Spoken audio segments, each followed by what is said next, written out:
Universidad y Expro. 14 años a la vanguardia.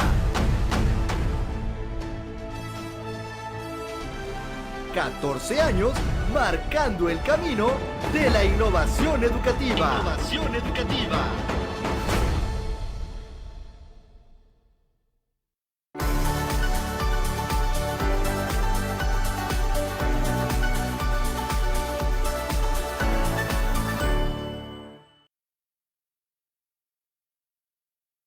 Todos y todas, bienvenidos a un programa de Más Salud Mental para Todos, un espacio hecho para ustedes en donde resaltamos la importancia de cuidar nuestra mente.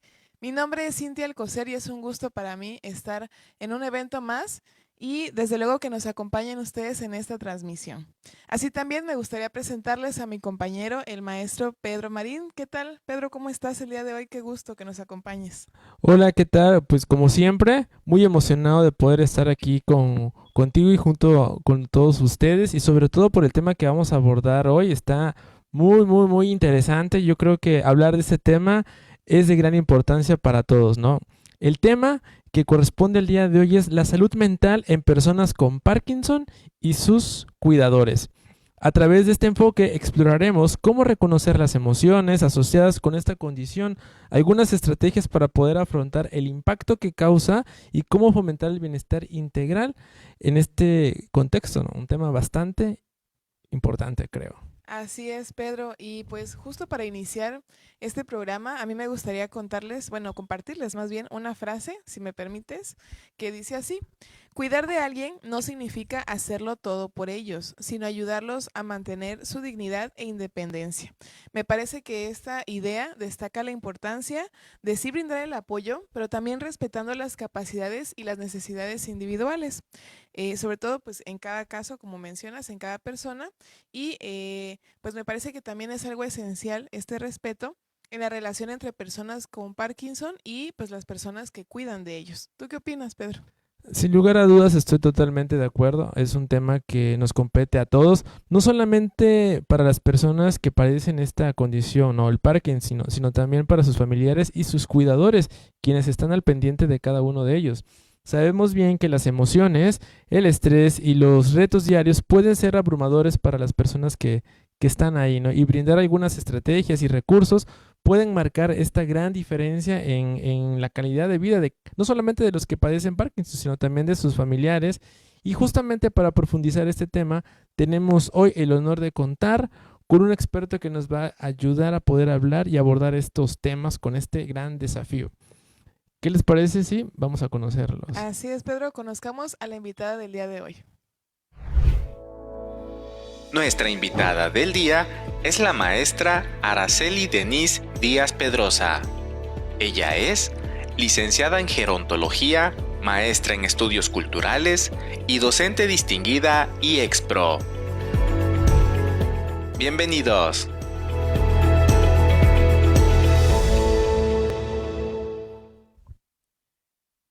Ya está con nosotros nuestra invitada. Quiero presentarles a la maestra Araceli Denise Díaz Pedrosa. Bienvenida, maestra, a este programa de Más Salud Mental. ¿Cómo está el día de hoy? Muchísimas gracias por acompañarnos. Muchísimas gracias a ustedes por la invitación. Bonita tarde a todas, a todos quienes nos escuchan en esta tarde. Ya vacaciones para algunas personas, así que espero puedan disfrutar este espacio. Me encuentro muy bien, muy emocionada y sobre todo también muy entusiasmada de abrir el espacio para reflexionar sobre un tema tan importante que a lo largo de toda la conversación sabremos que nos compete a todas y a todos. Así es, maestra. Muchísimas gracias por aceptar la invitación.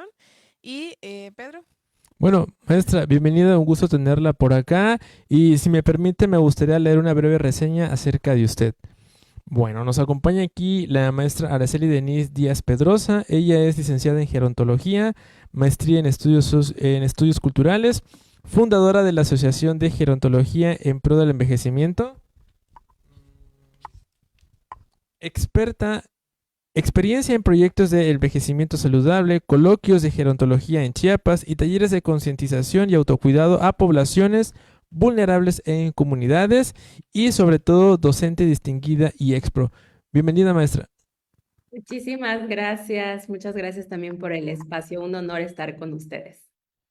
Excelente. Y pues queremos aprovechar este momento para compartirles que pues este espacio nos gusta que sea interactivo, así que les invitamos a que puedan enviar sus comentarios, sus preguntas, sus anécdotas, sus experiencias o dudas en el chat de esta transmisión para que al final podamos responderlas junto con la ponente. Así que pues, ¿qué les parece si iniciamos con el tema del día de hoy? Me ¿Les parece parece muy bien? bien. Va que va. Bueno, pues tenemos una primera pregunta que me parece muy importante para empezar a abordar, pues ahora sí que el impacto psicológico, que justamente es la siguiente. ¿Cuáles son los principales impactos psicológicos que enfrenta una persona al recibir un diagnóstico de Parkinson? La escuchamos, maestra. Muchas gracias, maestra Cintia. Creo importante que esta respuesta sea en dos sentidos. El primer sentido tiene que ver con que recibir un diagnóstico de Parkinson sin duda va a marcar un antes y un después en la vida de quien lo recibe. Y el segundo punto también es que el diagnóstico no se trata solo de un evento médico, sino por supuesto se trata de una experiencia que sobre todas las cosas, más que física, es también una experiencia emocional que sin duda va a empezar a movilizar muchísimas dimensiones de la vida de quien está experimentando la enfermedad de Parkinson, pero también de quienes están alrededor de esta persona. Sin embargo, centrándonos como exclusivamente en este diagnóstico, creo que en primer lugar, muchas personas pueden enfrentar un impacto emocional inicial que puede cursarse con sentimientos como el miedo, como la tristeza, como la confusión o incluso como la propia negación como mecanismo de defensa. Y es que no solamente se enfrenta la noticia de que estamos ante una enfermedad que es crónica, que es progresiva, sino también nos vamos a encontrar de frente con una modificación, en muchos casos pausada, lenta, pero en otros casos también una modificación repentina, rápida, sobre la transformación en la propia percepción de las personas, de su cuerpo, pero algo muy importante, de su futuro. Y es que uno de los impactos sin duda más importantes del diagnóstico, no solamente del Parkinson, sino también de otras enfermedades crónicas no infecciosas, como pudiera hablar de la demencia tipo Alzheimer, juntada también con el Parkinson, tiene que ver con la incertidumbre.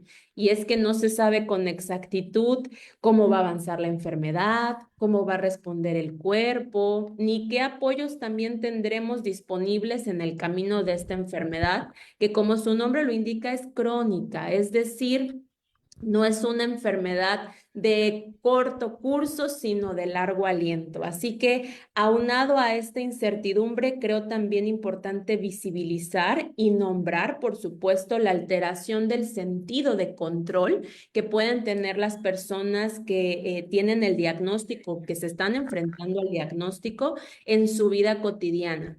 Aunado a esto, la pérdida progresiva, por supuesto, de ciertas funciones motoras, de ciertas funciones cognitivas que pueden estar generando en la persona sentimientos de frustración y, por supuesto, cómo todas estas emociones que se ven en un continuum se pueden ver también entorpecidas y en muchos casos también se puede ver una situación de frustración exacerbada cuando el entorno, que también es un entorno que muchas veces no cuida y no protege estos diagnósticos, es hostil con la propia persona. Pero también vamos a hablar de estas buenas intenciones, no voy a hablar de acciones que se generan desde la negatividad, el positivismo o el echaleganismo, ¿no? El decir que constantemente la persona tiene que estar de buenas, tiene que tener buen ánimo, tienen que ser fuertes, vamos a enfrentar esto de la mejor manera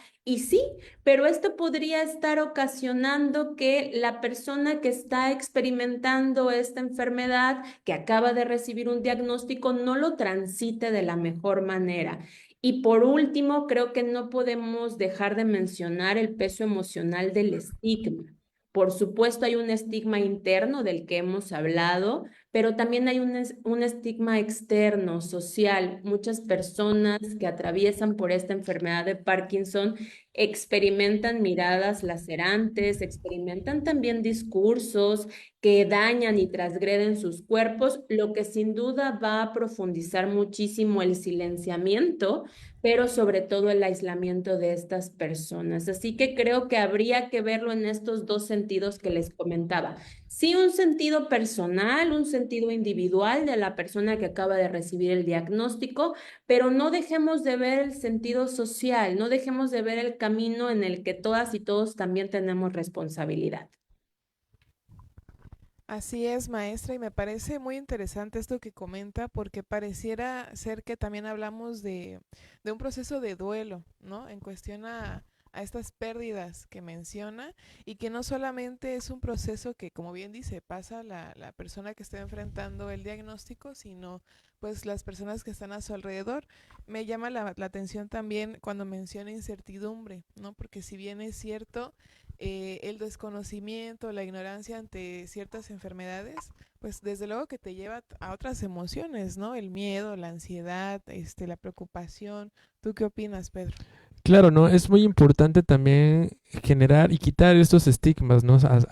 No solamente el Parkinson, como bien mencionaba, ¿no? El Alzheimer, porque a veces son enfermedades que simple y sencillamente diríamos, ¿no? Como que aparecen de la nada, pero hay algo, ¿no? Que está ahí definitivamente, pero sobre todo no solamente va a dañar directamente al paciente que es diagnosticado con Parkinson, sino también directamente a la familia, porque creo que es algo que actualmente pasa, no solamente con estas enfermedades, ¿no? Te dicen una enfermedad, Parkinson, Alzheimer, no sé, cualquier otra, y en automático la familia es como que ya se pone en un sentido muy negativista, ¿no? Y se imagina lo peor.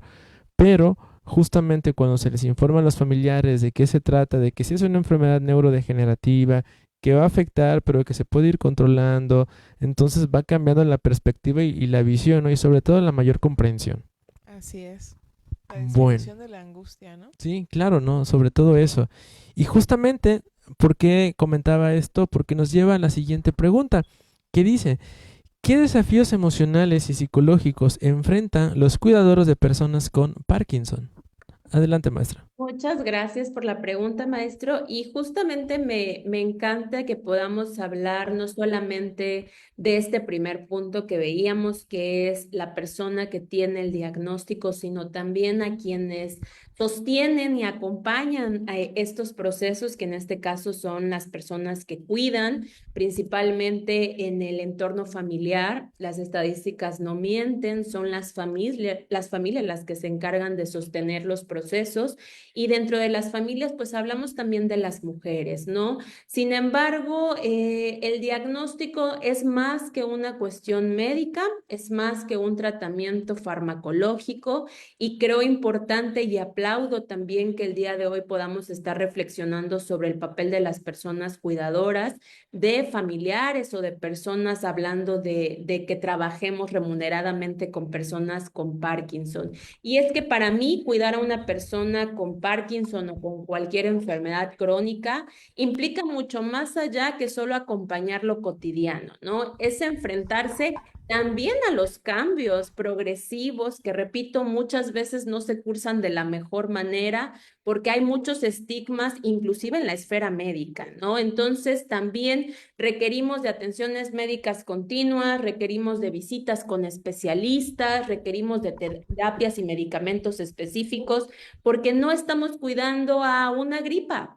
que dentro de 5 días se nos va a quitar. Estamos cuidando una enfermedad que por supuesto requiere, cuando es muy avanzado el deterioro, requiere inclusive cuidados especializados, ¿no? Entonces, creo que esto me lleva a hablar que no solamente estamos diciendo que vas a acompañar la cotidianidad, el día a día, sino también vas a hacer una función inclusive como de enfermera, de enfermero, de médica, de médico y hasta de psicólogo y de psicóloga. Y creo importante que hablar de una dimensión económica, porque también ligada a los desafíos emocionales y psicológicos, creo que habría que vislumbrar que ligado a la parte económica aparece algo fundamental, que son los fuertes episodios de estrés que puede cursar la persona a quien cuida, porque por supuesto que estas enfermedades son caras. Por supuesto que aparece la preocupación de cómo pagar tratamientos, de cómo pagar estudios, de cómo pagar fármacos,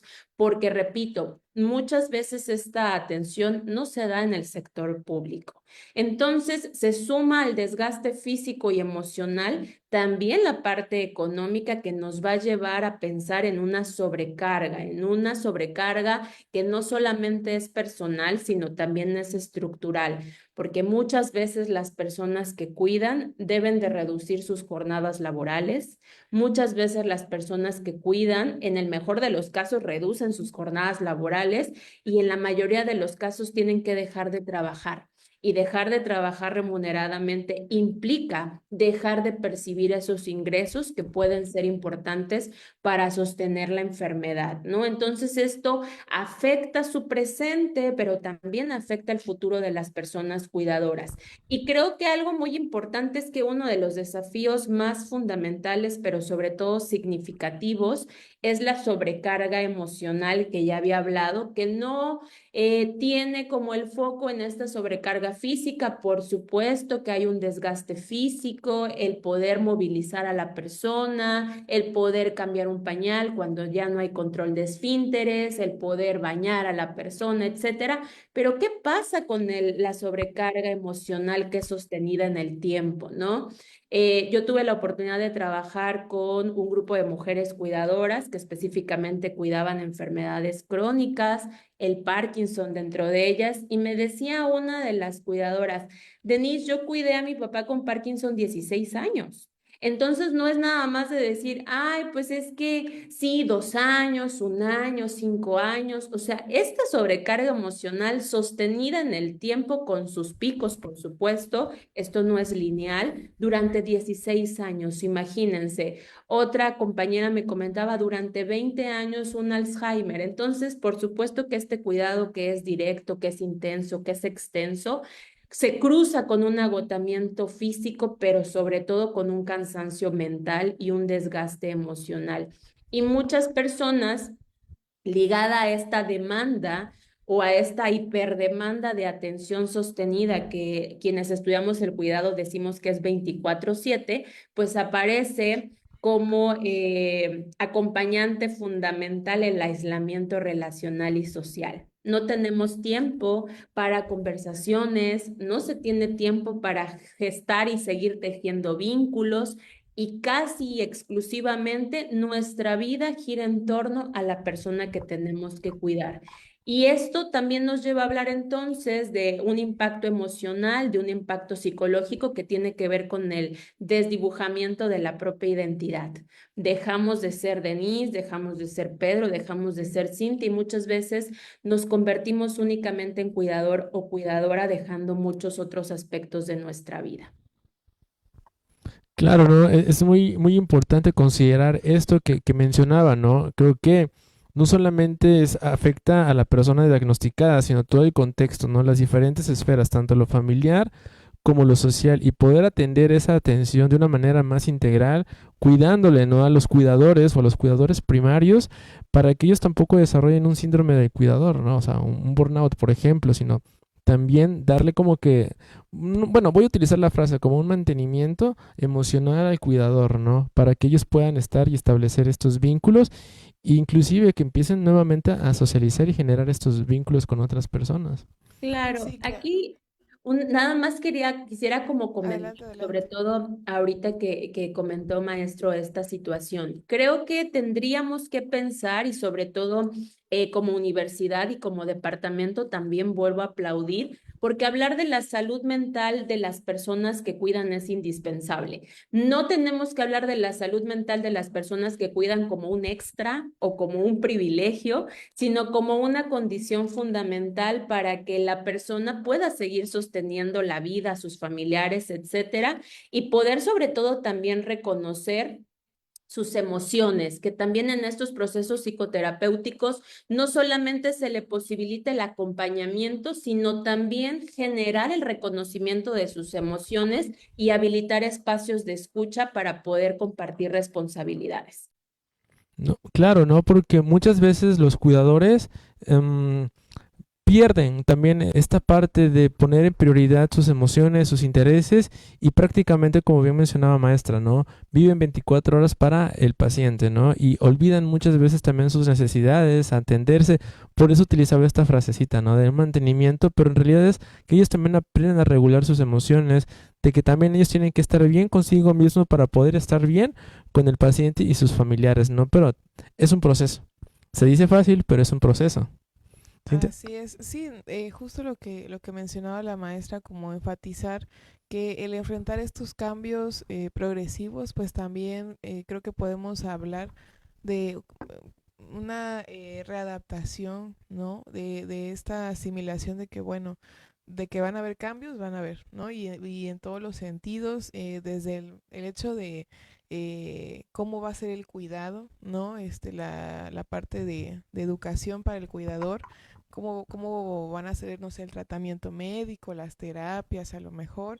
Y ahorita que estaba mencionando la maestra acerca de estos casos, también viene a mi mente un caso que igual conocí en parte de un cuidador, en donde la persona que cuida también padecía una enfermedad crónica, ¿no? Entonces es justo lo que mencionaba la maestra, esta parte de, bueno, ¿y yo dónde quedo? ¿No? ¿Yo dónde me voy a colocar en esta situación en donde pareciera que entonces ahora tengo más o el doble de responsabilidades?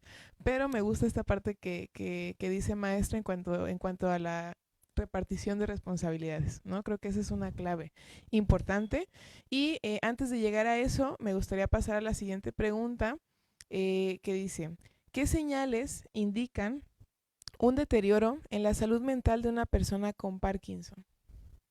Muchas gracias también por la pregunta y qué importante poner el dedo en el renglón y poner esta temática en el centro, porque considero que el deterioro en la salud mental, sobre todo de una persona con Parkinson, se puede presentar de formas muy diversas, ¿no? Aquí no es una receta de cocina, aquí no es un decálogo en donde tengamos que estar haciendo un checklist, porque esto es tan heterogéneo como personas en el mundo. Así que habría que focalizar la cuestión de esta vigilancia que yo he decidido llamar como esta vigilancia cuidadora y no pasar desapercibidos algunos síntomas que muchas veces se pueden confundir con síntomas físicos de la enfermedad.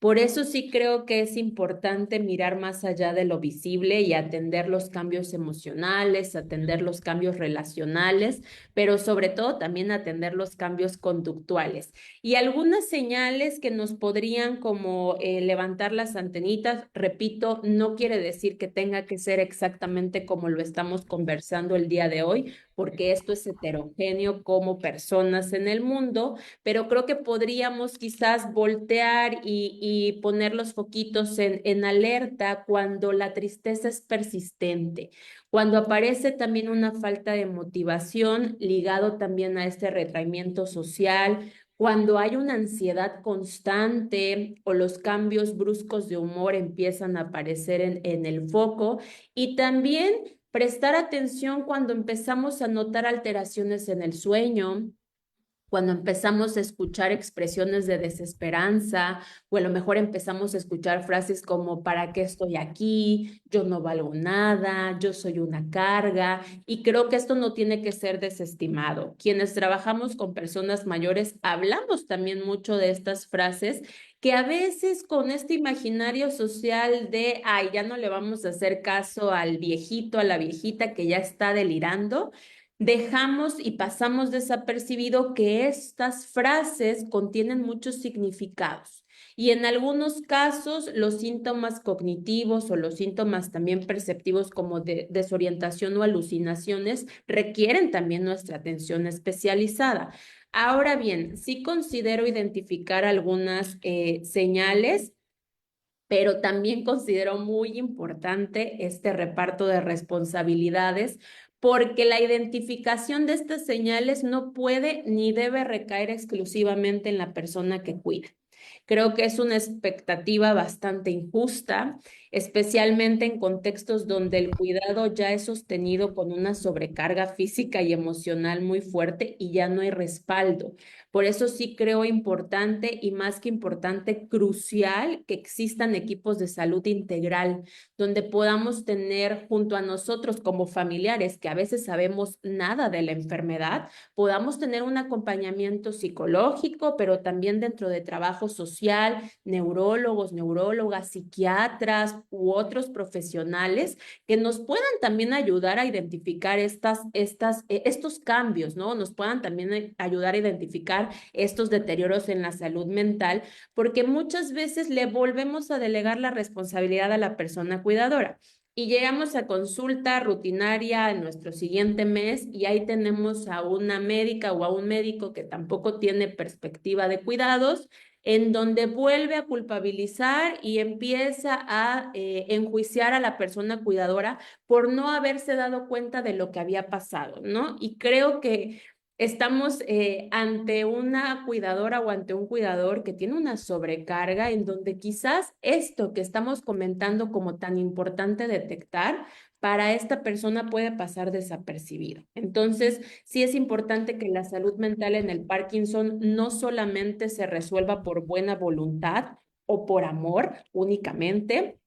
Aunque ambos son válidos, sí es importante una atención articulada, una atención interdisciplinaria y sobre todo una atención sensible al contexto, que pueda reconocer las experiencias emocionales de la persona con Parkinson, pero también de la persona que le acompaña o las personas que lo acompañan. Entonces sí creo ver estas alertas, repito, la falta de ánimo, la tristeza persistente, algunas frases, no vamos a desestimar estas frases, creo que están cargadas de mucho significado, pero mi siguiente punto entonces va también a un llamado a todas y a todos quienes estamos escuchando, porque a lo mejor yo soy muy ajena a la enfermedad de Parkinson porque nadie de mi familia afortunadamente la tiene ni la tuvo y no conozco a nadie que esté transitando con estos diagnósticos y pensamos que ya estamos del otro lado, ¿no? Creo que es responsabilidad de todas y todos quienes nos están escuchando, si son psicólogas, si son psicólogos, trabajadores sociales, si son médicas, si son médicos, entonces también reconocer que esta identificación no tiene que ser exclusivamente responsabilidad de la persona cuidadora, al identificar que esta persona seguramente está también atravesando una situación de sobrecarga. Entonces, es responsabilidad de todas y de todos.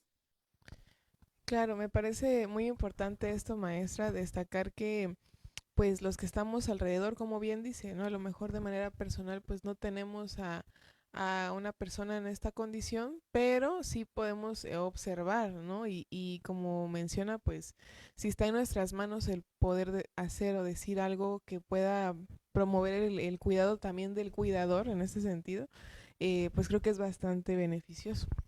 Claro, no creo que es muy importante considerar siempre no solamente la salud, sino creo que es una red de apoyo, pero también una salud mental integral, ¿no? Que incluye tanto a la persona que tiene este padecimiento como a los familiares y a su cuidador, ¿no? Prácticamente porque muchas veces, ahorita que comentaba maestra lo del ejemplo, ¿no? Cuando van a consulta, el médico es más fácil señalar al familiar de es que no lo cuidó o no se hizo responsable de eso o no tomó los medicamentos y olvida toda esta parte, ¿no? Toda la estrategia que hay detrás de que no solamente es él, sino hay un trasfondo, ¿no? Y muchas veces es ahí donde tenemos que tener un poquito más de cuidado y obviamente pues no señalar, ¿no? Diría yo en este punto, sino ser un poquito más de conciencia, ¿no? De lo que está pasando en lugar de cuestionar, mejor digo, bueno, ¿qué fue lo que sucedió? ¿No? Investigo antes de andar juzgando, ¿no? Creo que esa sería la frase, ¿no?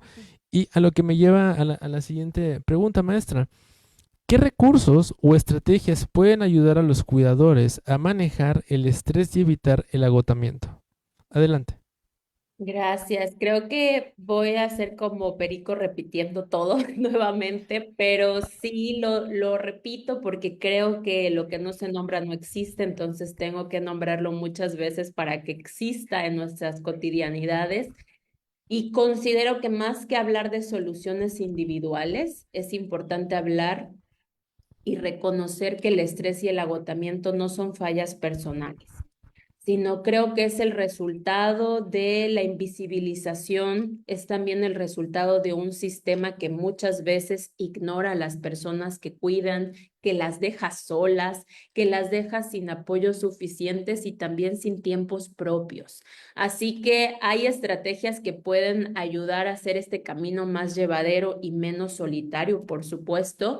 Y la primera, independientemente de después de reconocer que esto es una falla estructural, podría también mencionar que hay que reconocer y hay que nombrar, pero también hay que conocer lo que se siente.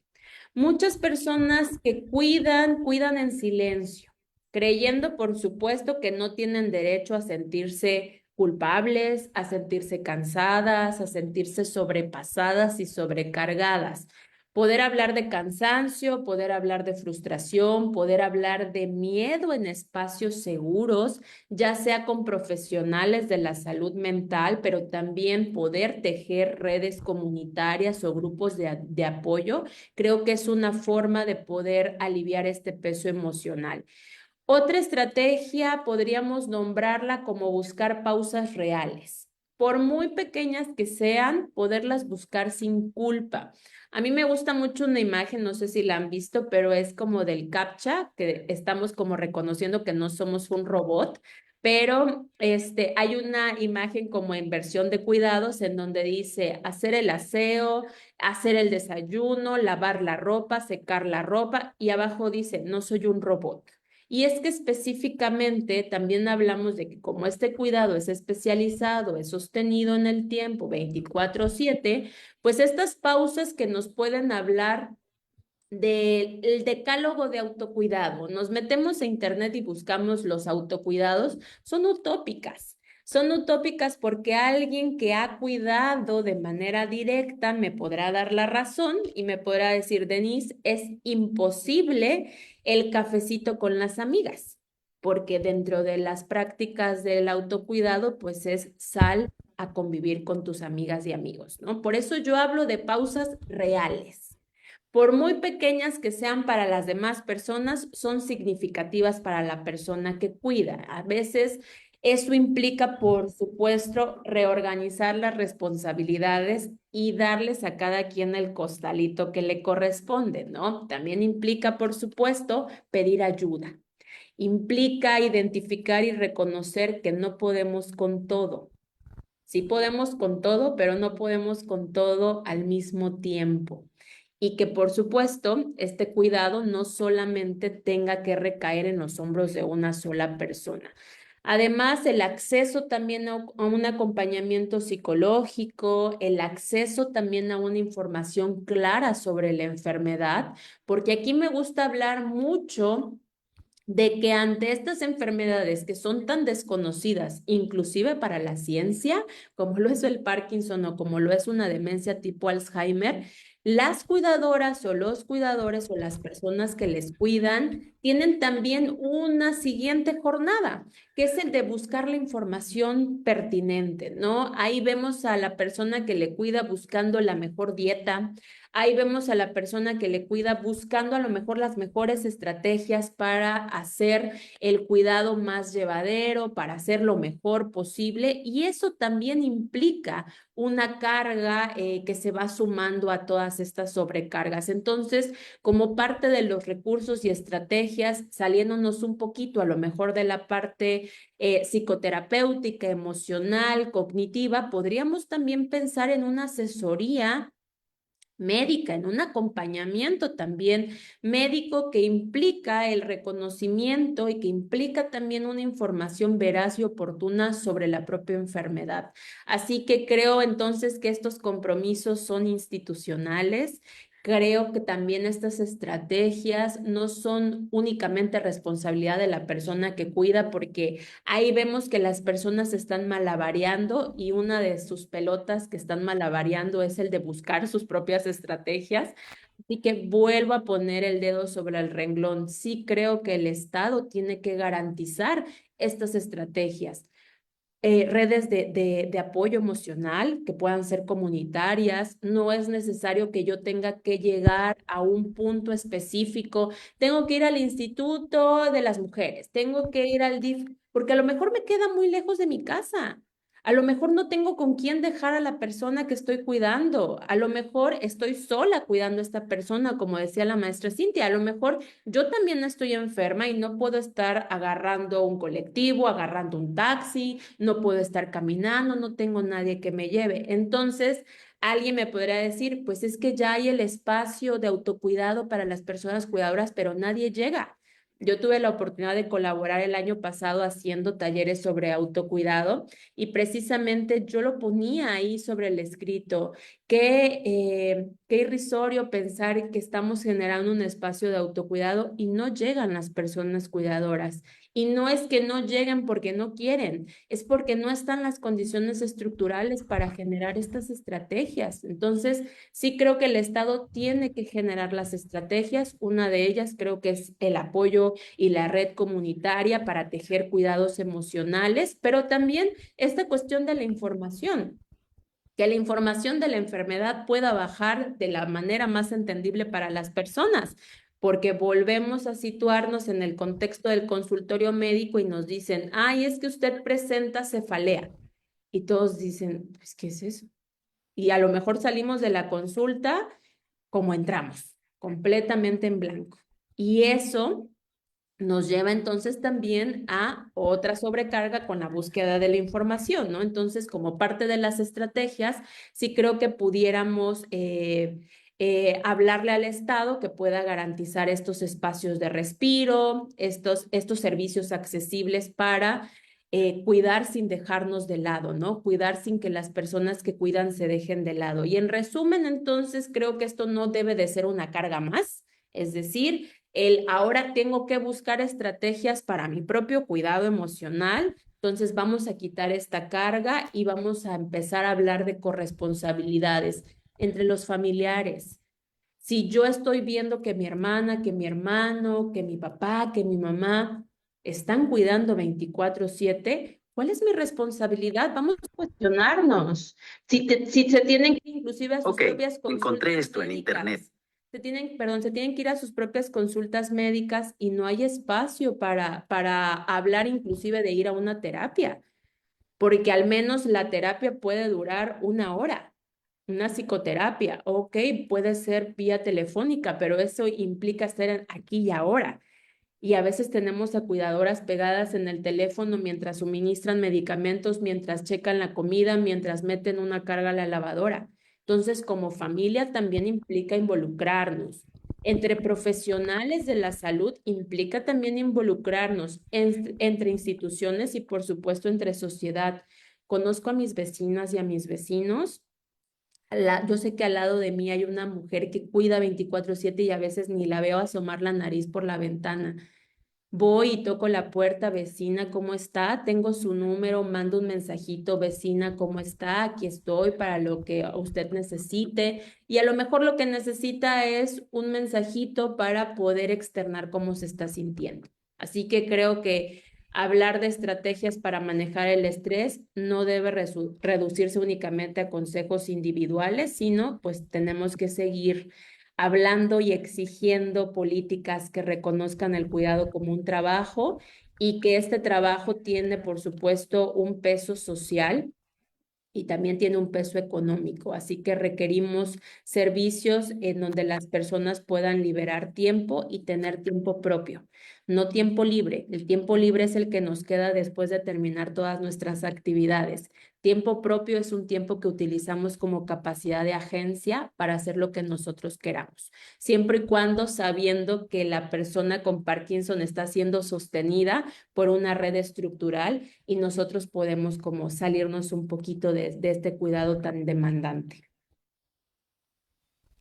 Claro, Claro, es muy importante eso que mencionaba, y aquí hacía como que algunas acotaciones, ¿no? Esto último, uno que era la importancia de la familia como una red de apoyo integral, ¿no? O sea, también la familia tiene que jugar un papel importante, no solamente le vamos a ponerle como quien lo cuida, ¿no? El cuidador, sino también los familiares, repartir, ¿no? Delegar responsabilidades ayuda mucho, ¿no? Y sí concuerdo, ¿no? Con esto que te viene, ¿no? De busca tus actividades al aire libre, ¿no? Sal a caminar, pero la realidad, tristemente, es otra, ¿no? Es como decir, o sea, si yo me voy, ¿quién lo cuida? Porque no hay alguien más que me pueda apoyar.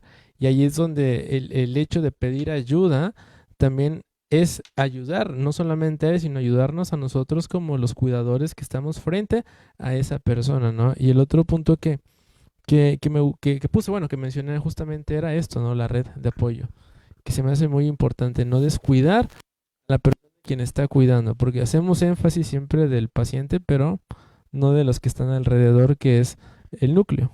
Exactamente, me encanta la propuesta maestra porque creo que para eso son estos espacios, ¿no? Para poner sobre la mesa el hecho de decir, bueno, nos salgamos del decálogo, o sea, de esto que esa parte tal vez, pues no sé si lo puedo decir como superficial, ¿no? De decir, bueno, pues sal a caminar, ¿no?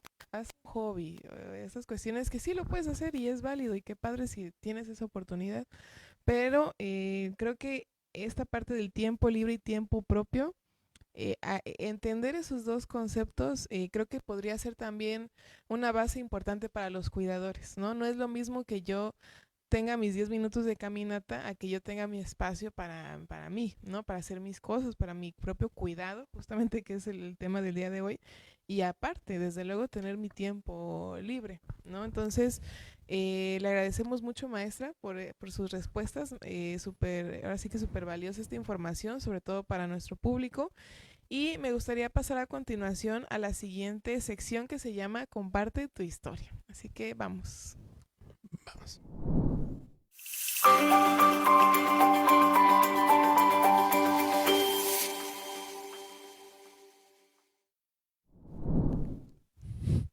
Bien, pues ya estamos de vuelta en Comparte tu historia y bien, a lo largo de nuestra vida, ¿verdad? Cada uno de nosotros, por supuesto, ha atravesado momentos que nos han marcado y que también nos han enseñado algo valioso. En esta sección damos voz a quienes desean compartir su historia con la intención de inspirar, conectar y generar reflexiones, ¿verdad? Junto con nuestra especialista, exploramos estos relatos para comprenderlos mejor y también brindar, pues, algunas estrategias, ¿verdad?, que nos ayuden a afrontar ciertas situaciones. Y, maestra, hay historias que nos compartieron, entonces me gustaría leerlas para que nos comente, pues, ahora sí, cuál es su opinión. La primera historia que nos comparten es: quiero agradecer que se aborden estos temas porque como hija de una persona con Parkinson sé lo difícil que puede ser todo el proceso. Al principio fue un golpe muy duro para mi papá, pero también para nosotros como familia. Ver cómo cambian sus movimientos, su ánimo y su capacidad para hacer cosas que antes eran simples fue devastador. Como cuidadora principal, he pasado por momentos de mucho estrés, culpa y cansancio. A veces siento que no puedo más, pero no me detengo porque lo amo. Escuchar que también los cuidadores necesitamos apoyo me hizo sentir menos sola. Gracias por abrir este espacio. La escuchamos, maestra. Muchas gracias y gracias a la persona que nos compartió esto tan íntimo y tan honesto. Creo que voy a hablarte a ti, que lo escribiste. Tus palabras nos recuerdan efectivamente la primer pregunta de este conversatorio, que detrás de cada diagnóstico no solamente hay una persona que vive con Parkinson, sino hay toda una red y esta red es afectiva. Hay una familia, en este caso hay una hija, hay una cuidadora, hay una mujer que también está transitando el dolor, que también está transitando la incertidumbre, el desgaste y también está transitando el amor. Creo que el impacto del Parkinson no se limita al cuerpo que lo padece, atraviesa estos vínculos, reorganiza y vuelve a reorganizar rutinas y por supuesto desafía los afectos y tú lo nombraste muy bien y lo nombraste con potencia y claridad. Lo devastador no solo es ver cómo cambia un papá o una mamá, sino también cómo cambia toda la dinámica familiar y cómo se transita de un pasado a lo que ahora éramos, cómo también la familia se ve afectada. Y creo que reconozco la fuerza con la que dices, no me detengo porque lo amo. Y creo que eso conmueve, pero es importante decirlo. Amar no cancela el derecho al cansancio. No justifica que el sistema de salud, que la sociedad o que las instituciones se desatiendan.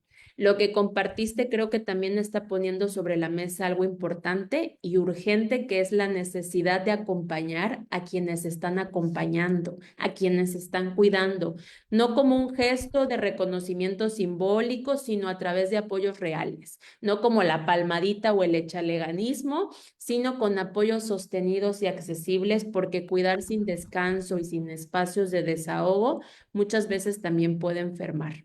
Así que muchas gracias a ti, muchas gracias por escribir tu historia y compartirla, porque creo que nos recuerda que hablar de salud mental en el Parkinson implica mirar todo este entramado de relaciones y poder tejer alrededor de este entramado de relaciones redes sólidas de apoyo y de acompañamiento. Y sobre todo, que nos posibilita tu historia abrir espacio para que cada vez más personas se sientan menos solas, porque creo que necesitamos transitar siempre estos cambios acompañadas y acompañados. Muchísimas gracias, maestra. Y creo que algo también importante en esta historia es que logra identificar lo que está sintiendo. Y ya ahí tiene un muy buen paso adelantado, ¿no? El poder decir siento estrés, culpa y cansancio, nombrarlos, identificarlos, significa que es un progreso, ¿no? En este sentido. Sí, ¿no? La importancia de nombrar las cosas, ¿no? Del reconocerlo, porque como bien mencionaba maestra, no existe y si se nombra se puede hacer algo al respecto, ¿no? Bueno, acá tenemos otra historia, me gustaría compartírsela. Dice, hola, la verdad qué bueno que estén hablando de esto. A mi papá le diagnosticaron Parkinson hace unos meses y aunque intento estar bien, a veces me siento rebasada, me da tristeza ver cómo va cambiando y siento que tengo que estar fuerte todo el tiempo. Pero por dentro estoy agotada. Hay días en los que no sé si ni cómo ayudarlo ni cómo ayudarme a mí. Me da pena decirlo, pero me siento muy sola en esto. ¿Qué puedo hacer para no derrumbarme sin sentir que lo estoy dejando de lado? Muchas gracias, maestro, y gracias también a la persona que comparte su historia, porque estás tocando algo que muchas personas cuidadoras viven, pero pocas hablan en voz alta, y es que este esfuerzo constante por siempre mantenerse fuertes, aunque por dentro estemos desmoronadas, es casi casi cotidiano, y poder encontrar cuando nos detenemos a platicar con otras personas que cuidan, esto sí es lo que se está repitiendo. Así que lo que estás experimentando no es una falla, no es una debilidad, ni mucho menos falta de amor. Creo que es el resultado de una exigencia profunda y encarnada que conlleva también cuestiones emocionales y físicas y que se transitan en soledad, como ya habíamos visto. Así que, así como en la historia pasada, creo que nombrar lo que te sientes rebasada, que te sientes agotada, que te sientes sola, es ya un acto de autocuidado, pero sobre todo es un acto de resistencia. Y otra cosa importante que me llamó mucho la atención, preguntas algo que es como, ¿qué puedo hacer para no derrumbarme? Y no dejar que no sentir que lo estoy dejando como de lado. Y creo que lo primero es darte permiso de no estar siempre fuerte. El no estar siempre fuerte no es sinónimo de debilidad ni de vulnerabilidad, sino es el reconocimiento de que todas y todos somos seres, somos interdependientes, todas y todos necesitamos también de apoyos y de cuidados. Así que buscar espacios donde puedas hablar, donde puedas llorar, donde puedas descansar, pero también donde puedas pedir ayuda, aunque sea un rato, ¿no? Y esto no significa abandonar a tu papá, sino significa cuidar de ti para poder seguir sin romperse, sin romperte. Así que te invito a que puedas buscar estos grupos de apoyo, que puedas buscar estas redes solidarias de acompañamiento y por supuesto un acompañamiento psicoterapéutico que sin duda pueden hacer la diferencia en tu transitar como persona que cuida. Gracias maestra, ¿no? Sin lugar a dudas es eso, ¿no? Lo que acababa de mencionar justamente, ¿no? El sentir eso no es hacer las cosas mal, sino también es reconocer que también necesita apoyo para poder estar bien con todos, ¿no? Y bueno, muchas gracias por sus respuestas. Ahora me gustaría dar paso a las preguntas de nuestra audiencia. Así es, Pedro, y así es, maestra. Si les parece bien, pues vamos a pasar a las preguntas de nuestro público. Gracias.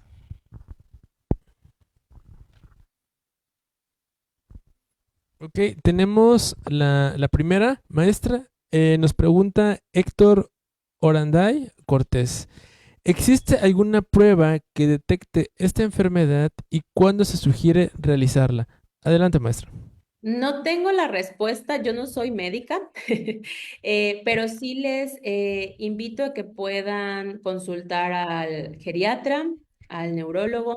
Es importante que podamos acudir en estos espacios porque estas pruebas no las realiza ningún psicólogo. Yo soy licenciada en gerontología, tampoco se realizan y siempre cuando aparecen como algunos indicios se canaliza al neurólogo y en este caso si tienen un geriatra que es el médico tratante, en un dado caso de ser una persona mayor, porque la prevalencia de la enfermedad de Parkinson se da en personas mayores. No estoy diciendo que es exclusiva de las personas mayores. Hay personas de 40, 45 años diagnosticadas con enfermedad de Parkinson, pero siempre es importante acudir al médico. Así que no podría darles como esa información.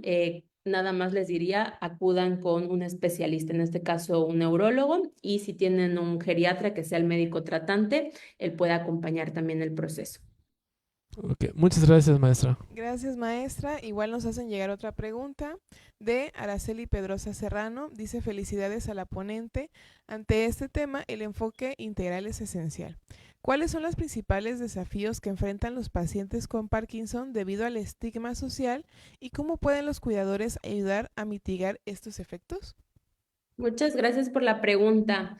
Creo que hace falta mucha información real y por eso decía veraz y oportuna, porque el Parkinson no son únicamente los temblores. O sea, el Parkinson tiene que ver con esta rigidez también, sobre todo muscular. Y por supuesto que las personas que cuidan tienen que reconocer. El estigma social del Parkinson es, número uno, que solamente le da a las personas mayores, que esto es completamente falso. Si bien la mayor cantidad de diagnósticos es con personas mayores, hay también, como en el caso del Alzheimer o demencias tempranas, hay también casos de personas de 40, 45 años, pero como únicamente nos centramos en decir, ay, solamente le da a los viejitos, entonces dejamos desapercibidas e invisibilizamos los primeros, a lo mejor, signos y síntomas de la enfermedad. Y el segundo punto, que lo único que se conoce de la enfermedad de Parkinson son los temblores. Cuando eso es el primer a lo mejor punto o ya cuando está demasiado avanzado que es evidente el temblor involuntario, ¿no? Pero me comentaba la vez pasada esta cuidadora con la que tuve la oportunidad de colaborar, que ella se pudo dar cuenta de que su papá tenía que algo no estaba bien, todavía no lo había nombrado, no había el diagnóstico, pero se dieron cuenta porque el señor salía a caminar todas las mañanas y regresaba manchado, regresaba como si se hubiera caído. Y empezaron también como a indagar, la señora también cuidadora se empezó a dar cuenta de, a ver, esto no está normal, pero como ella se dirigía a su trabajo todas las mañanas, no podía estar de manera directa o acompañándole de manera continua, pero se dirigió específicamente al centro de salud y empezaron como a conversar. Ella empezó a externar como sus dudas y sus inquietudes y después como de estas pruebas que hizo el neurólogo y de descartar también otras cuestiones, llegaron al diagnóstico. Pero ella me decía, Denise, llegamos al diagnóstico casi después de 3 o 4 años, pero fue porque yo como hija, como cuidadora, en este caso que se volvió, pues estuve también insistiendo en esta situación de que mi papá tenía algo que no estaba bien, porque también el estigma social es, ay, sí, como ya está viejito, se cae mucho. Ay, no, es que ya se le va la onda, sí, No, no es normal, ni tampoco es parte del proceso de envejecimiento. que se nos olviden las cosas recurrentemente o que empecemos a tener dificultades en la marcha. Así que creo que gran parte de los desafíos para las personas que cuidan es poder tener esta vigilancia cuidadora, como he decidido nombrarle en las investigaciones, ¿no? La activación de los 5 sentidos, no solamente el de la vista, el de la audición, el del olfato, el del tacto. Estoy tocando, esto no está bien. Salió un hematoma, salió un moretón, está cada vez más delgada o delgado. ¿Qué está pasando? Entonces sí creo importante poder desmentir todos estos estigmas, número 1, y número 2 también poder activar estas alertas, no solamente para la persona cuidadora, sino para todo el entorno que está alrededor. Muchísimas gracias, maestra. Gracias. Gracias por su aportación. Y tenemos otra pregunta. Daniel Romero de García nos pregunta, ¿el Parkinson siempre está en movimiento? ¿Sus extremidades? Es parte de, como ya había mencionado, creo que es también como respuesta del anterior, la cuestión de Parkinson, parte de los temblores en las extremidades es un punto.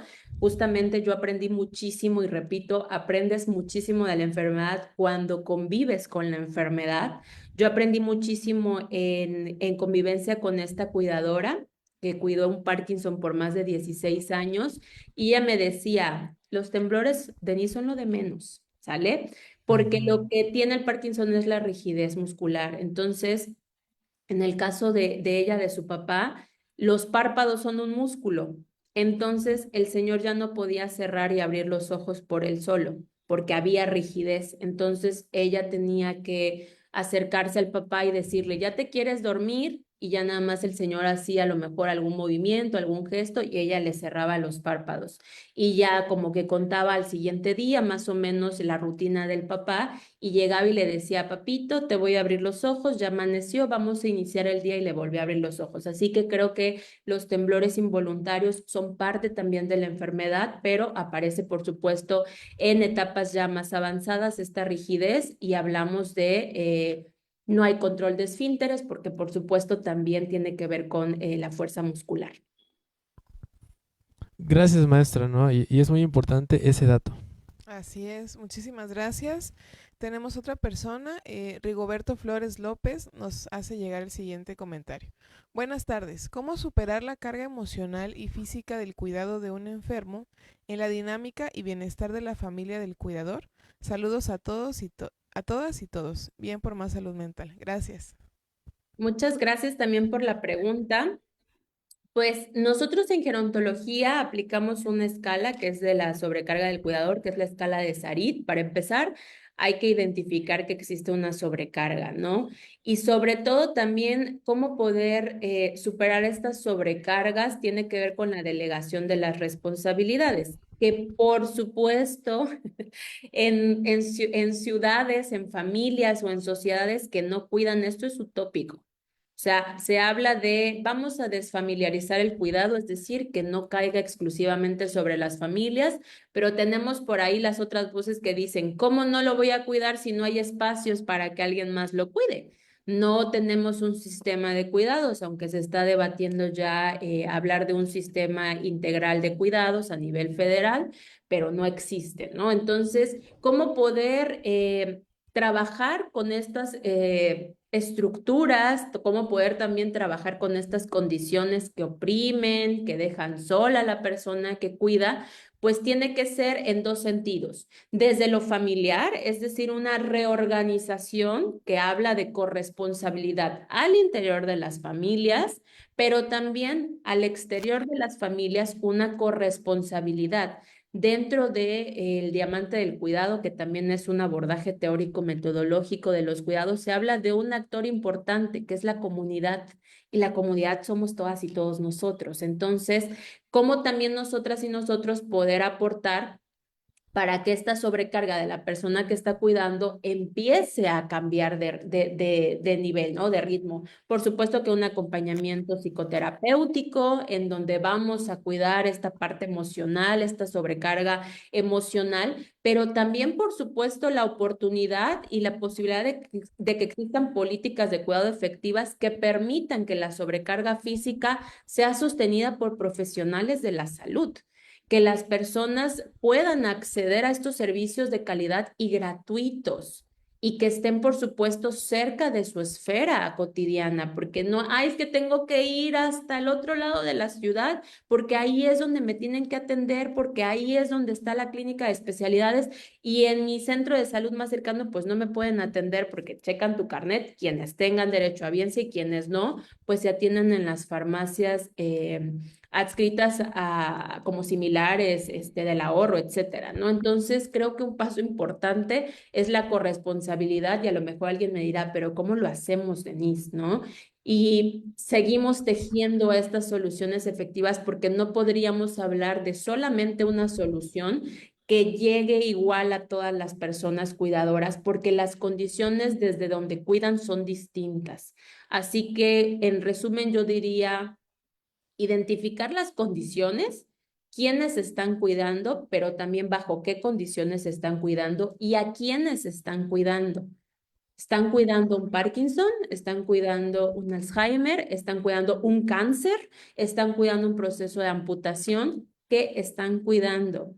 ¿Y cómo están cuidando? Y bajo también qué condiciones están cuidando. Y cuando preguntamos bajo qué condiciones nos referimos, ¿hay redes de apoyo familiares cercanas? No. Ok, entonces estamos hablando de que quizás sus niveles de sobrecarga sean mayores que los de otra persona que sí, aunque ella sea la cuidadora directa, tiene el apoyo y son responsables otros integrantes de la familia. Entonces, es importante que nos sumemos, que también nos hagamos conscientes y también seamos sensibles a que la persona que cuida es una persona que está sacrificando tiempo, está sacrificando recursos económicos, pero está sacrificando la vida.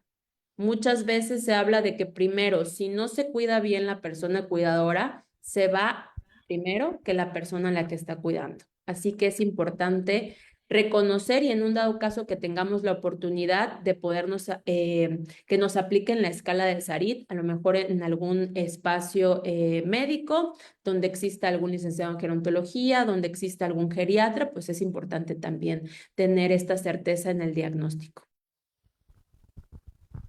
Muchísimas gracias, maestra. Excelente información. Gracias, maestra. Y tenemos otra pregunta. Enrique Ballinas nos dice, maestra Denise, ¿qué opina de las actuales políticas públicas del gobierno federal y local en este tema tan sensible para muchas familias? Muchas gracias y felicitaciones. Adelante, maestra. Muchas gracias por la pregunta. Pues seguimos en debate porque a pesar de que en el 2023 se reconoció el derecho humano al cuidado en sus tres vertientes, a cuidar, a cuidarse y a autocuidarse, hoy por hoy esto sigue estando en papel, no es un derecho efectivo, no es un derecho que podamos también observar.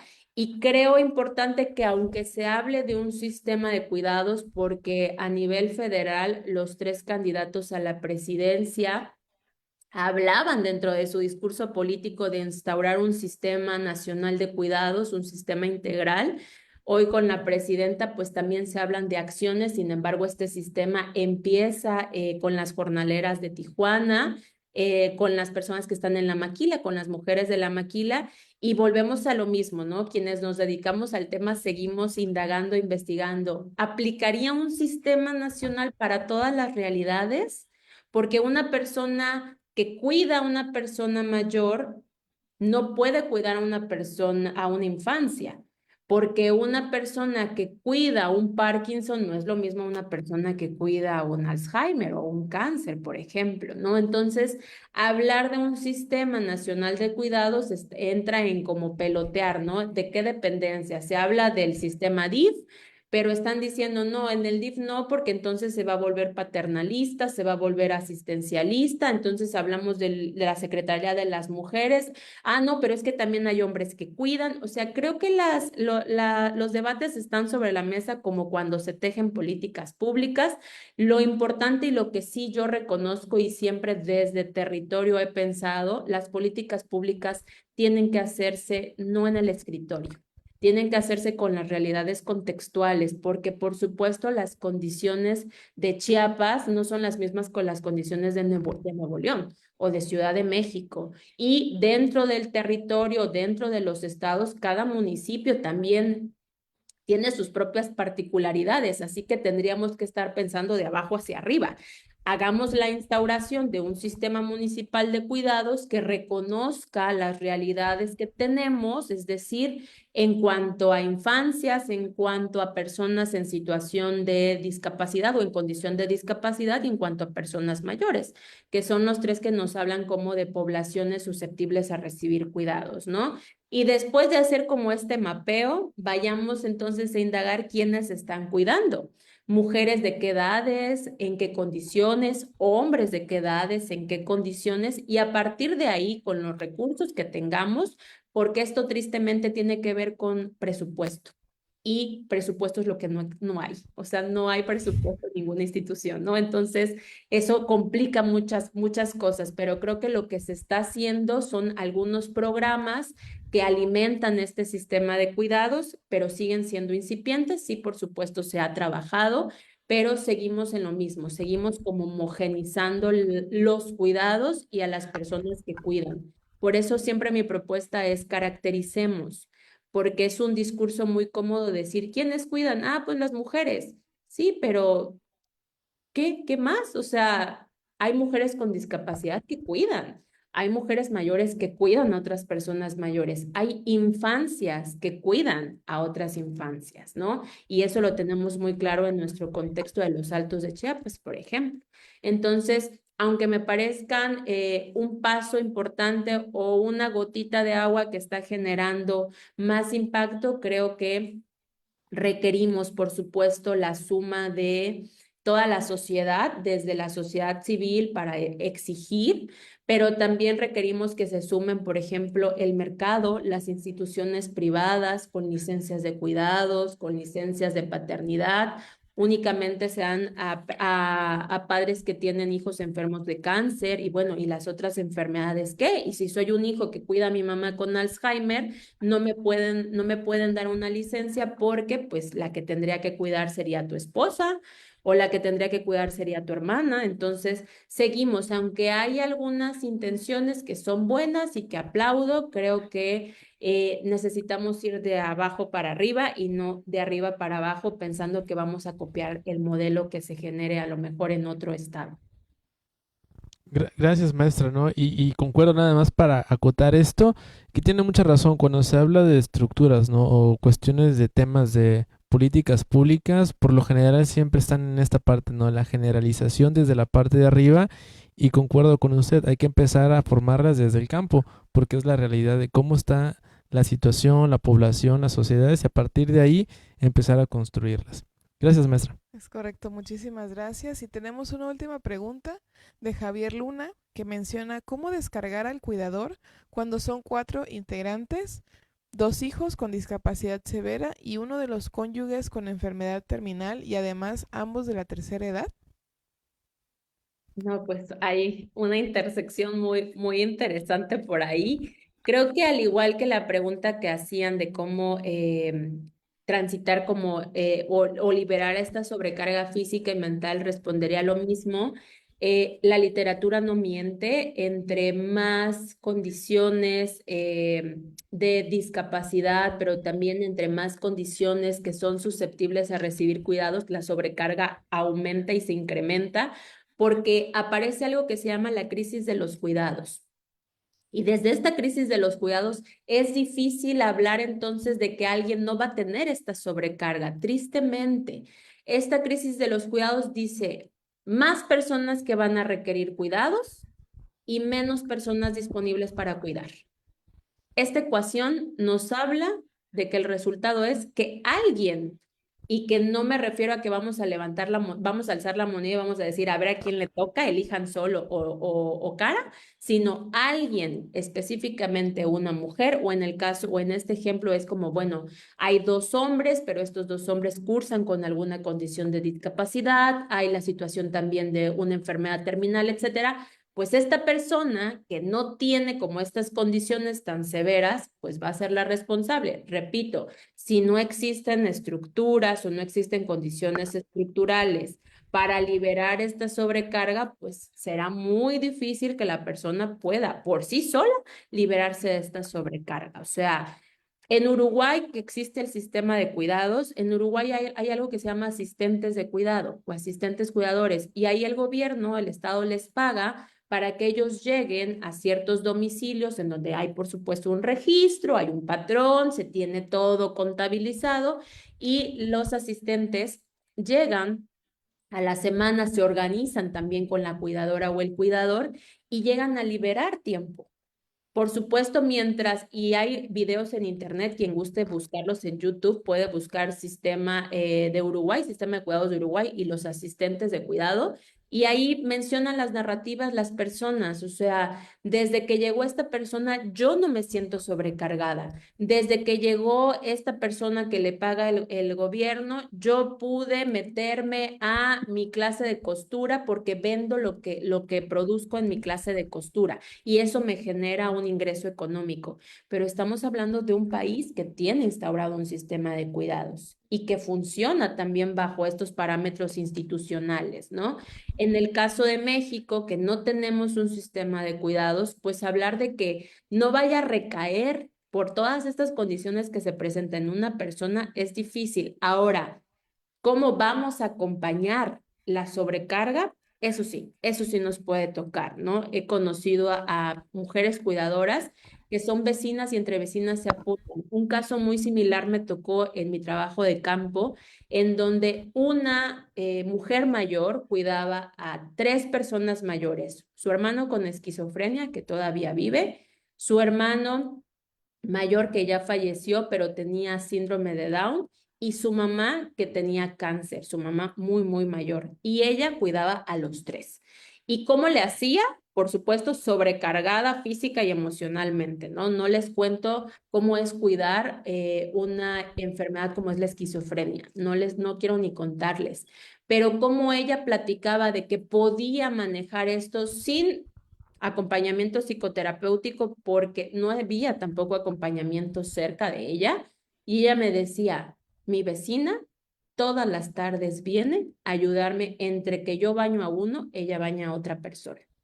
Y ahí entra entonces el poder de la comunidad, cómo también la comunidad puede sostener ante la apatía del Estado, ante la apatía familiar, en este caso no habían otros familiares cercanos, pero también ante los altos costos del mercado, porque la respuesta fácil es poder decir, ay, pues algunos te van a decir, contraten a una enfermera, a un enfermero, y ya con eso, pues sí, pero ¿cuánto sale contratar a una persona que pueda llegar profesionalmente a asistirnos? ¿No? Y no nada más estamos hablando de una persona que lo requiere. En el caso estamos hablando de 3 personas que están cursando con condiciones susceptibles, ¿no? Entonces creo que para evitarlo sería difícil si no tenemos una estructura institucional, pero para acompañarlo, ahí sí también podríamos entrar inclusive nosotros. Muchísimas gracias, maestra. Sin duda creo que es información muy interesante, que aporta muchísimo ahora sí que al conocimiento, porque todo esto que menciona, por ejemplo, desde muy personalmente lo desconocía y me parece que, no sé, el hecho de que exista en otros países puede ser esperanzador, ¿no? El hecho de decir, bueno, ya se puede pensar en un sistema de cuidados y creo que también es importante resaltar esto, ¿no? Que de alguna u otra forma ante la apatía, justamente podemos tal vez encontrar alternativas que puedan sostener, ¿no? este nuevo ritmo de vida de los cuidadores. Le agradecemos mucho, maestra, por sus respuestas. ¿Y qué les parece si vamos a la última sección, que es Desconecta y Reconecta? Adelante.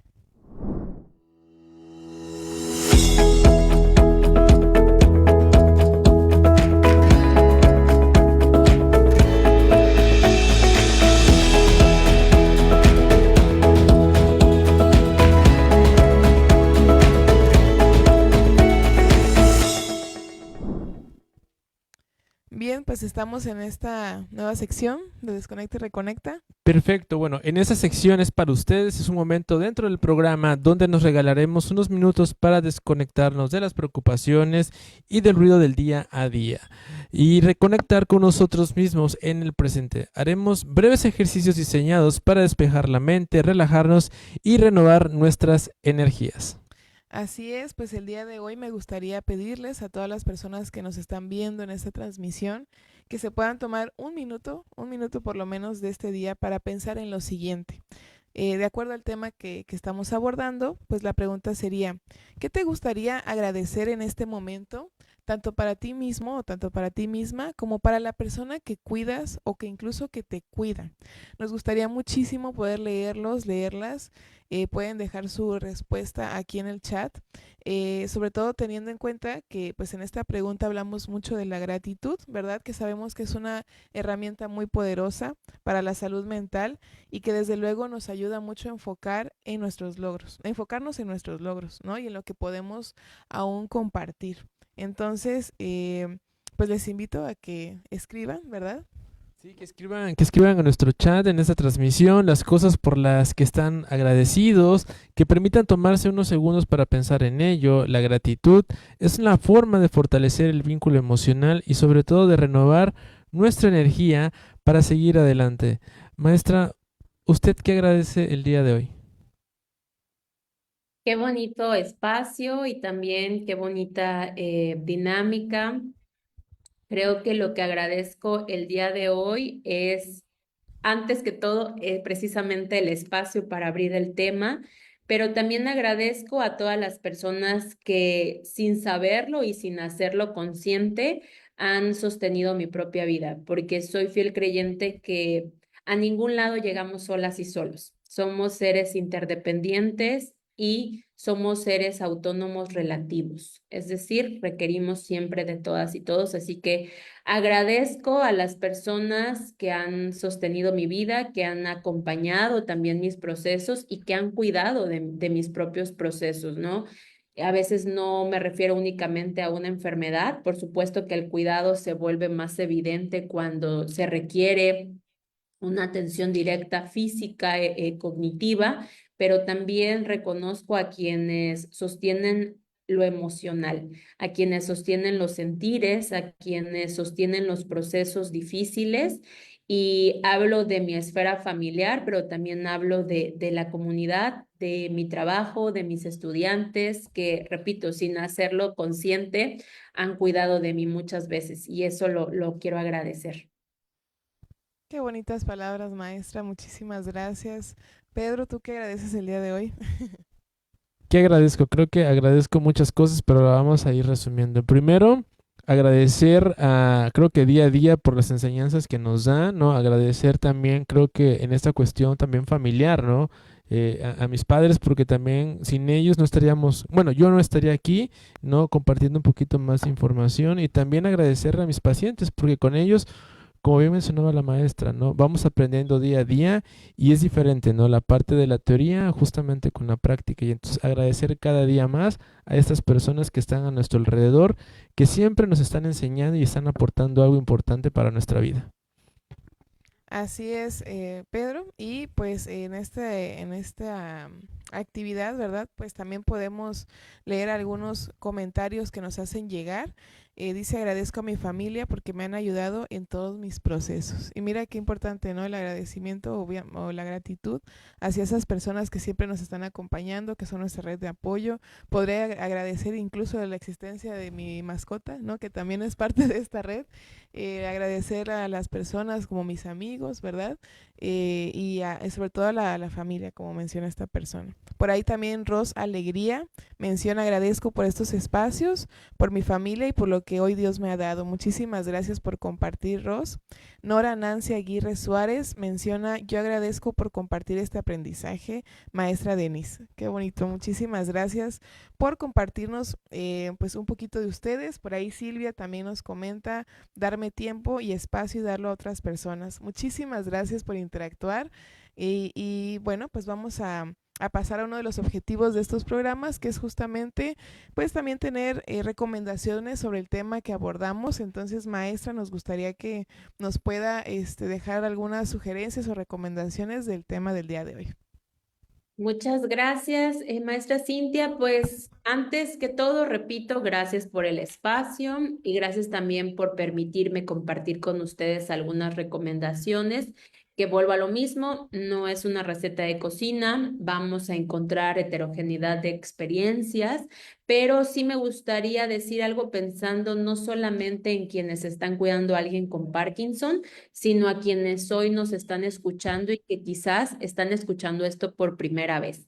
Primero, para quienes están acompañando a una persona con Parkinson, les pido que recuerden que no están solas ni solos. El cuidado de alguien con esta enfermedad implica muchísimos desafíos, como lo hemos visto a lo largo de la plática, desde entender los cambios del cuerpo, desde entender también los cambios de humor, de ánimo, hasta poder sostener estas rutinas médicas especializadas, poder modificar también la estructura familiar, nuestra estructura doméstica, y sin duda todo esto desgasta emocionalmente, pero sobre todo físicamente. Por eso creo que es fundamental que ustedes, quienes están siendo cuidadoras y cuidadores, también tengan espacios para pedir ayuda, tengan espacios para descansar, estas pausas breves pero reales, vuelvo a lo mismo, y también tengan espacios para hablar de lo que sienten sin culpa, ¿no? Tenemos ahí a Capuy, que creo que es un excelente espacio y oportunidad para que ustedes puedan sentirse cuidadas y cuidados sin estos sentimientos de culpa. Y segundo, es importante también decir que el Parkinson no es solamente una enfermedad que afecte a quien la padece, sino afecta también a todo el entorno. Por eso es importante el acompañamiento integral, el acompañamiento holístico, no solo centrado en el paciente, sino que también esta atención interdisciplinaria puede incluir en la visión de la atención a las propias personas cuidadoras en los procesos terapéuticos, ofrecerles también orientación, ofrecerles acompañamiento emocional y por supuesto que no se vea como un extra del tratamiento, sino como el propio tratamiento. Necesitamos, por supuesto, la capacitación de los profesionales de la salud en este tipo de enfermedades, pero sobre todo también con perspectiva de cuidados. Y para quienes hoy están escuchando esto por primera vez, el Parkinson creo que no solamente es una enfermedad compleja, sino es una enfermedad que se sostiene también por un tiempo prolongado, que creo que eso a veces no lo tenemos tan en la mira cuando decimos que es una enfermedad crónica y que va más allá de los temblores, como comentábamos en una de las respuestas. Requiere de cuidados constantes, requiere de muchos tratamientos especializados, pero sobre todo requiere de mucha empatía. Así que si conocen a alguien que cuide, acérquense sin juicio, acérquense con empatía, acérquense con amor, con ternura y pregunten cómo están. Pregunten si necesitan algo, pregunten si ustedes pueden apoyar a que esta sobrecarga sea más llevadera y sobre todo también recuerden que a veces el cuidado más simple es no dejar sola a la persona que cuida. A veces decimos, pero ¿yo qué voy a hacer?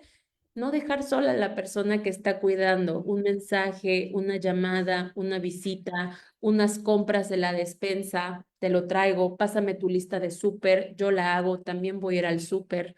Y en resumen, cuidar a alguien con Parkinson no es un acto de amor, sí, pero creo que no debería de hacerse en soledad y sin respaldo estructural institucional. Así que necesitamos políticas públicas, necesitamos redes de cuidados y necesitamos a muchas personas dentro de la comunidad que escuchen esta conversación y que reconozcan en sus rutinas y cotidianidades que este amor se vuelve agotamiento porque muchas veces tras la figura del amor se cometen muchos actos indebidos. Así que este amor requiere acompañamiento. Así que gracias por escuchar, gracias por estar hoy aquí y gracias al programa por dejar también esta semillita, ¿no? La de poder mirar al cuidado no como una carga privada, sino como una responsabilidad colectiva que requiere, sí, de amor, de ternura, pero también requiere de recursos. Y estos recursos son a veces recursos que nosotros podemos traer en nuestra mochilita